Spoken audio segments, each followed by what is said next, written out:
Hi అండి, welcome to Tanmay creative studio. ఈ generation వాళ్ళు ఎక్కువగా ప్లాస్టిక్ విస్తర్లు, థర్మోకోల్ విస్తర్లు వాడుతున్నారు. మనం ఇప్పుడు పూర్వకాలంలో వాడే మోదుగ ఆకుల విస్తర్ గురించి తెలుసుకుందాం. దాన్ని ఏ విధంగా కుట్టుకోవాలో నేర్చుకుందాం. అయితే ఈ విస్తర్ను కుట్టడానికి మనం మోదుగ ఆకులను ఉపయోగిస్తాము. ఇవి మోదుగ ఆకులు. ఇంకా కుట్టడానికి ఎండిన వేప పుల్లల్ని తీసుకుంటారు,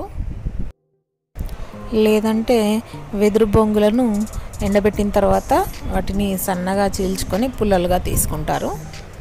ఇప్పుడు ఇస్తరి ఏ విధంగా కుట్టాలో చూద్దాం. చూడండి, మధ్యలో ఇలా 2 ఆకులను పెట్టుకోవాలి.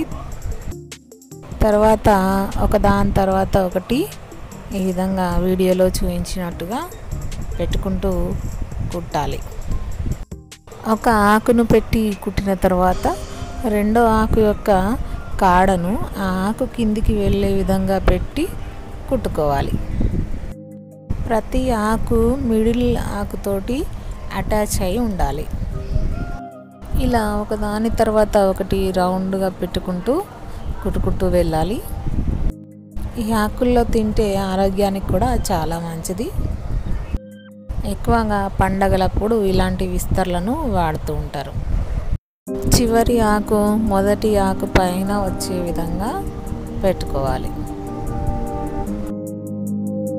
ఈ పచ్చి ఆకులే కాకుండా వీటిని ఎక్కువ మొత్తంలో తెంపుకొని వచ్చి ఎండబెట్టుకొని బాగా ఎండిన తర్వాత వాటిని కూడా ఆకులు విస్తర్లాగా కుట్టుకొని వాడుకుంటారు.